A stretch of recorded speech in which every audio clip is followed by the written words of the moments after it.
Hi viewers, L hope you are fine. An L request for you subscribe this channel and like. The day I came home wounded, my mother didn't even open the door all the way. She looked at the bandages around my shoulder, then at the small duffel bag hanging from my hand, and sighed like I was an inconvenience. You should have called first, she said coldly. I still remember standing there in the rain, weak from the accident, barely able to keep myself upright. 3 months earlier, I had left town for a construction job that promised good money. I wanted to help my family pay debts, especially after my father's business started collapsing. I thought I was doing the right thing.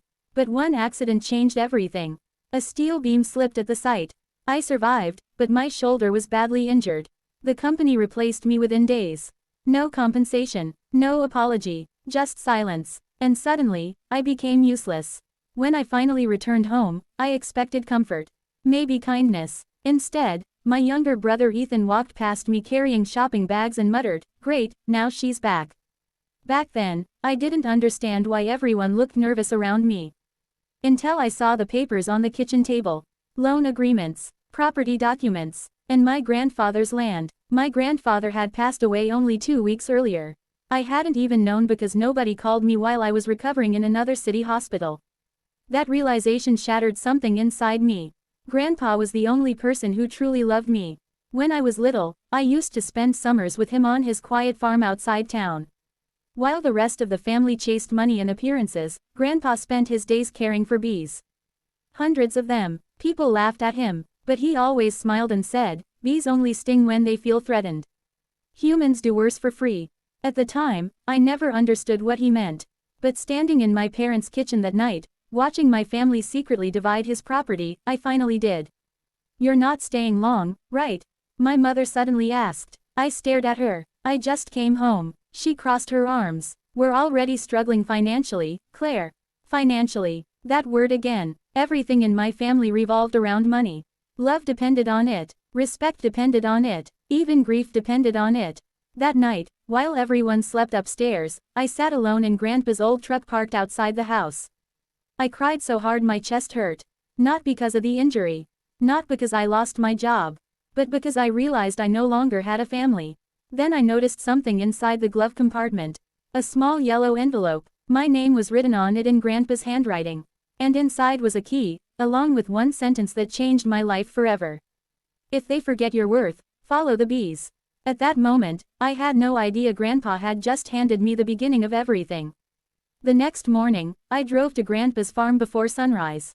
The property sat far outside town, surrounded by wildflowers and quiet hills. I hadn't been there in years. The fence was broken in places, and weeds covered the old pathway. But the bee boxes were still there. Dozens of them, alive. The sound hit me first, that deep, steady hum floating through the morning air.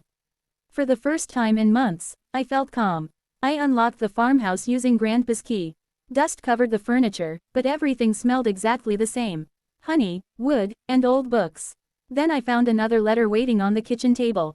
"Claire, if you're reading this, it means the family showed you who they truly are. I'm sorry for that, but this farm, and the bees, belong to you now. Not because you're the strongest. Because you're the kindest." I broke down crying. Before I could even finish reading. No one had chosen me in years. But Grandpa did. Over the next few weeks, I stayed at the farm secretly. I learned how to care for the bees using Grandpa's notebooks. At first, I was terrified. But slowly, something changed. The bees responded to calmness, patience, respect, things my own family never gave me. One afternoon, while cleaning the storage barn, I discovered shelves filled with jars of rare honey Grandpa had been developing for years. Lavender honey, wild berry honey, even medicinal blends made from mountain herbs. And hidden underneath the shelves were business records. Grandpa had been quietly supplying luxury restaurants and organic markets across the state. The farm wasn't poor. It was valuable, very valuable. Suddenly, my family's behavior made sense. They weren't grieving Grandpa. They were fighting over what they thought was worthless land, without realizing Grandpa left the real ownership to me. But what I didn't know that day was that my brother had already started trying to sell parts of the property illegally. A week later, Ethan stormed into the farm with my parents behind him. "You tricked us," he shouted. I stood there silently holding a jar of honey while my bees buzzed nearby. "You hid Grandpa's will," my mother snapped. No, I said quietly. You just never cared enough to ask about me. My father stepped forward. Claire, be reasonable. We can sell this place and split the money equally. Equally. After abandoning me. After hiding Grandpa's death. After treating me like a burden. Something inside me finally hardened. No. The word stunned them. Ethan laughed bitterly. You think you can run this place alone? I looked around the farm. At the bees. At the flowers. At the life Grandpa built quietly while everyone mocked him. Yes, I answered. And for the first time in my life, I meant it. That decision started a war. My family spread rumors around town saying I manipulated Grandpa before his death. They called me unstable, selfish. Even relatives stopped speaking to me. Some nights, I cried myself to sleep wondering if maybe they were right. But every morning, I walked outside and heard the bees humming under the sunrise. And somehow, I kept going. Then everything changed when one video unexpectedly went viral online. A tourist visiting the area filmed me harvesting honey while thousands of bees surrounded me peacefully. The caption read, "The bee woman who talks like her bees understand her." Within days, people everywhere wanted Grandpa's honey. Orders exploded, and suddenly, the same family who once shut their door on me, wanted back into my life. 3 months later, Grandpa's farm became one of the most talked about honey businesses in the region. Local chefs featured our honey in expensive restaurants. Health stores started carrying our products. Reporters came to interview me about sustainable beekeeping and healing through nature. But success didn't erase the scars my family left behind. One evening, my parents arrived at the farm again. This time, they looked different. Not proud, not confident, desperate. My father sat across from me at Grandpa's old wooden table and said quietly, "We're losing the house."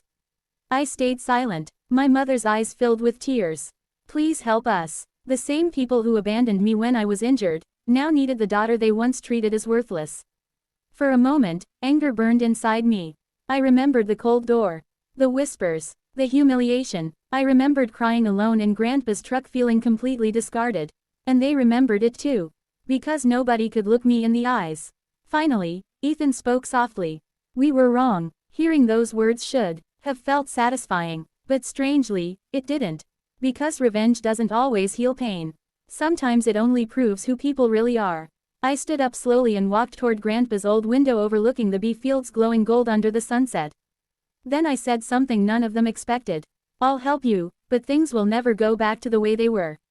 My mother started crying harder. Not because of the money.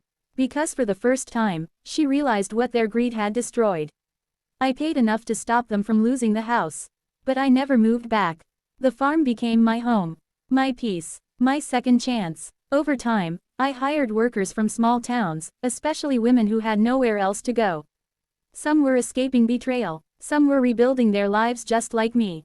And every spring, when the flowers bloomed and the bees danced across the fields, I thought about Grandpa.